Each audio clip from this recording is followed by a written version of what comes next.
नमस्कार दोस्तों आज के वीडियो में कुछ ऐसे हम फूड्स के बारे में बात करेंगे जो फूड्स हमारे शरीर को स्वस्थ निरोग रखेंगे और इस फूड को एंटी एजिंग फूड्स कहा जाता है। यानी कि हमारे शरीर में जो तेजी से बुढ़ापा आता है, जो हमारे शरीर में तेजी से बुढ़ापे के लक्षण नजर आते हैं, उस लक्षणों को कम करता है, हमारी बढ़ती उम्र को स्लो कर देता है।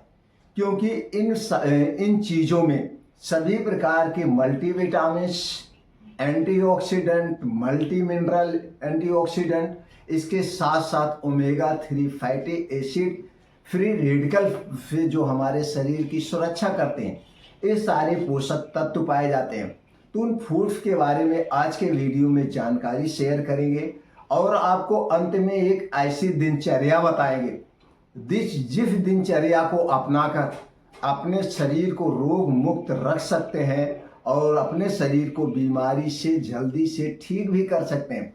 अगर आपके शरीर में कोई भी छोटी बड़ी बीमारी है तो उस बीमारी को ठीक करने में यह दिनचर्या बहुत ही कारगर है। तो दोस्तों, दिनचर्या के बारे में जरूर जानिए। चलिए सबसे पहले हम उन फूड्स के बारे में जानते हैं जो हमारे शरीर को असमय बुढ़ापे से बचाएगा, हमारे शरीर को बीमारी से बचाएगा और शरीर के हर पोषक तत्वों को पूर्ति करेगा। वो कौन कौन सी डाइट्स हैं, वो कौन कौन सी चीज़ें हैं जिन्हें हमें जरूर खाना चाहिए। दोस्तों, उनमें से सबसे फायदेमंद मानी गई चीज़ है वो है अलसी का बीज। दोस्तों, अलसी का बीज सबसे फायदेमंद है। अलसी के बीज में ओमेगा 3, ओमेगा 9 फैटी एसिड पाया जाता है। इसके अलावा कई और एंटीऑक्सीडेंट पाए जाते हैं, भरपूर मात्रा में फाइबर पाया जाता है जो हमारे स्वास्थ्य के लिए बहुत जरूरी है। दोस्तों, इस अलसी के बीज को आप दो तरीके से प्रयोग कर सकते हैं, पहले भिगो करके और दूसरा भून करके। कितना लेना है? 1 से 2 चम्मच अलसी के बीज को आप रात में भिगो दीजिए और सुबह चबा चबा के खाली पेट इसे खा जाइए। दूसरा तरीका है, इसे भून करके पाउडर बना लीजिए। पाउडर बनाने के बाद 1 से 2 चम्मच पाउडर आप किसी भी तरीके से कभी भी आप खा सकते हैं। दूसरा बीज है जो बहुत ही जरूरी है दोस्तों, आज के समय में इस सबके लिए जरूरी है, चाहे स्त्री हो, पुरुष हो, बच्चे हो, सब है, वो है दोस्तों सफ़ेद तिल। जी हाँ दोस्तों, सफ़ेद तिल में ओमेगा 3, 6, 9 जैसे कुछ मात्रा में फैटी एसिड भी पाए जाते हैं। और दोस्तों, सफ़ेद तिल को सबसे ज़्यादा कैल्शियम का अच्छा स्रोत माना जाता है। इसमें प्रचुर मात्रा में कैल्शियम पाया जाता है, तो इसलिए दोस्तों सफ़ेद तिल बहुत ही फायदेमंद है। सफ़ेद तिल को आप कई तरीके से ले सकते हैं। कुछ लोग ठंडी में इसका गुड़ के साथ लड्डू बना के खाते हैं और दोस्तों कुछ लोग इसे रात में भिगो के खाते हैं, भून करके भी खाते हैं।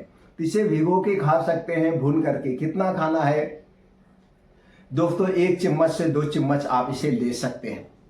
तीसरे बीज की बात करें तो दोस्तों वो है सूरजमुखी का बीज। सूरजमुखी के बीज में विटामिन ई के अलावा कई और एंटीऑक्सीडेंट, मल्टी मिनरल पाए जाते हैं जो हमारे शरीर के लिए बहुत ही फायदेमंद है। तो आप सूरजमुखी के बीज को 1 से 2 चम्मच रात में भिगो के सुबह खाली पेट ले सकते हैं। अगले चीज़ें दोस्तों है बादाम। जी हाँ, बादाम विटामिन ई का सबसे अच्छा स्रोत माना जाता है और इसमें कई एंटीऑक्सीडेंट, प्रोटीन्स, विटामिन पाए जाते हैं जो दोस्तों एंटी एजिंग का काम करते हैं, झुर्रियों को कम करते हैं और शरीर के लिए बहुत ही फायदेमंद है। कितना बादाम लेना है दोस्तों? बादाम 2 टाइप की आती है, एक खट्टी बादाम और एक मीठी बादाम। खट्टी बादाम हमें नहीं लेना चाहिए। खट्टी बादाम में साइनाइड टाइप का पॉइजन पाया जाता है। जब भी बादाम लीजिएगा चीख करके लीजिएगा। हमें मीठी बादाम लेना चाहिए और बादाम को गर्म पानी में अच्छी तरीके से धुल लेना चाहिए, क्योंकि बादाम को प्रिजर्वेटिव किया जाता है, नहीं तो नुकसान करेगा। तो रात में भिगो करके सुबह खाली पेट छिलका उतार के भी खा सकते हैं और छिलके सहित भी खा सकते हैं। बादाम को भिगो के खाना चाहिए, चाहे बादाम हुआ, चाहे बीन्स हुआ, चाहे ड्राई फ्रूट हुआ।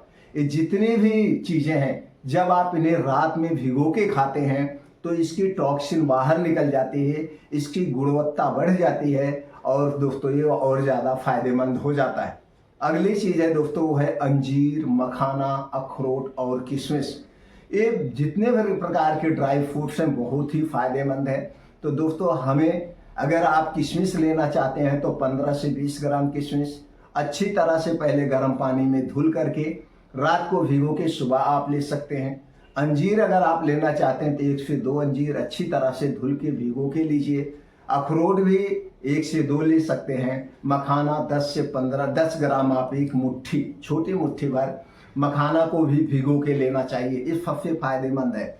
बीन्स में कुछ बात करें तो दोस्तों जैसे काला चना हो गया, हरी मूंग हो गया, मूंगफली का दाना हो गया, ये सब बहुत ही फायदेमंद है। इन बीन्स को, ड्राई फ्रूट्स को हमें जरूर लेना चाहिए। इसके अलावा सेब और अनार हमारे लिए बहुत ही फायदेमंद है। तो एक सेब खाली पेट, जब सेब का सीजन हो तो सेब लेना चाहिए, जब अनार का सीजन हो तो हमें अनार खाना चाहिए। इसके अलावा जितने भी मौसमी फल है, सारे मौसमी फल हमारे स्वास्थ्य के लिए फायदेमंद है। अब दोस्तों इस समय ठंडी चल रहा, ठंडी में गाजर और चुकंदर भरपूर मात्रा में मिलता है। पूरे ठंडी में आप दोस्तों शुरुआत होती है, जैसे अब मिलना शुरू होगा जनवरी, फरवरी, मार्च, अप्रैल, मई, जून तक, जब तक बारिश नहीं होती तब तक हमें चुकंदर और गाजर मिलता है। तो चुकंदर, गाजर और ये टमाटर, 3 चीज़ों को हमारे डेली रूटीन में जरूर शामिल होना चाहिए। अगर आप अपने डेली रूटीन में इन 3 चीज़ों को सलाद खाते हैं तो दोस्तों भरपूर मात्रा में फायदेमंद होगा। इसके अलावा दोस्तों गन्ना, अगर आप ऐसे स्थान पे हैं जहाँ पे गन्ना पाया जाता हो तो गन्ने का रस मत पीजिए, 1 से 2 गन्ना आप डेली चूसिए। गन्ना दोस्तों खून बढ़ाने की मशीन है, कैल्शियम का अच्छा स्रोत है। भरपूर मात्रा में दोस्तों गन्ना चूसना चाहिए, 1 से 2 गन्ना आप डेली चूस सकते हैं, रस नहीं चूसना चाहिए, क्योंकि दोनों का प्रोसीजर अलग होता है। अगर आप गन्ने का रस पीते हैं तो डायरेक्ट चला जाता है, शुगर को इंक्रीज कर सकता है, लेकिन जब आप इसे चूसते हैं तो इसका प्रोसीजर दूसरे तरीके से होता है। जब आप चूसते हैं तो चूसते समय जो दोस्तों लार सलाइवा जाती है तो उस प्रोसीजर को कम कर देते हैं। इसलिए गन्ना फायदेमंद तब ज़्यादा होता है जब इसे हम चूसते हैं, तो चूसना चाहिए। दोस्तों जब हम लोग छोटे छोटे थे, एक दिन में 8-10 गन्ने चूस जाते थे, कोई लिमिट ही नहीं था कब गन्ना, जब भी मौका मिलता था गन्ना चूस लेते थे। लेकिन अब समय भी नहीं मिलता, अब गन्ने भी नहीं है, लोग गन्ना बोते भी नहीं, तो गन्ना बहुत फायदेमंद है। तो दोस्तों इन चीज़ों को लेने के साथ साथ आप अपने दिनचर्या में भी बदलाव लाइए। कुछ ऐसी चीज़ें हैं जो हमारे शरीर को बीमारी की तरफ ले जाती हैं और हमारे शरीर को बुढ़ापे की तरफ ले जाती हैं, वो है दोस्तों चीनी, मैदा, रिफाइन किया गया तेल। इन 3 चीज़ों से बनी हुई जितनी भी चीज़ें हैं, चाहे वो पैकेट बंद हो चाहे खुली चीज़ हो, सारी चीज़ें हमारे शरीर को बीमारी के मुंह में ढकेल रही है। इन 3 चीज़ों से बनी हुई चीज़ें हमें नहीं लेना चाहिए। इसके अलावा दिनचर्या पे विशेष ध्यान दीजिए। फल और बीन्स, ड्राई फ्रूट जब भी खाइए, इसे दोपहर के पहले खाइए। दोपहर के बाद हमारा पाचन तंत्र स्लो हो जाता है। और दिनचर्या की बात करें तो दोस्तों दिन का मतलब होता है काम करिए, खाना खाइए, और रात का मतलब हो गया हमें पूर्ण रूप से शारीरिक और मानसिक रूप से आराम करना चाहिए। सीधी सी बात है, सूरज डूबने के बाद हमें कुछ भी नहीं खाना है। जिस दिन से आप इस नियम को अपनाएंगे दोस्तों, आपका शरीर अपने आप स्वस्थ होना शुरू हो जाएगा।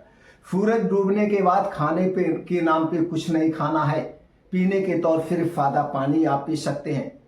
और अगले दिन सुबह की शुरुआत सूर्योदय के 2 घंटे के बाद करिए। इस 2 समय को आप याद कर लीजिए, आपका शरीर हमेशा रोग मुक्त रहेगा।